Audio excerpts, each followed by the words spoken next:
Pangrugi-rugina jalma Islam teh di mana keur hirup dalam dunia teu ngalaman belajar tentang agama Islam.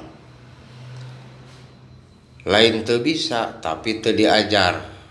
Tah jalma anu kitu teh saur Allah dina Al-Qur'an urang kusuna we supaya kaharti ku sararea kacida rugina. Kacida rugina jalma anu embung hoream kana belajar agama anu dimaksud Islam.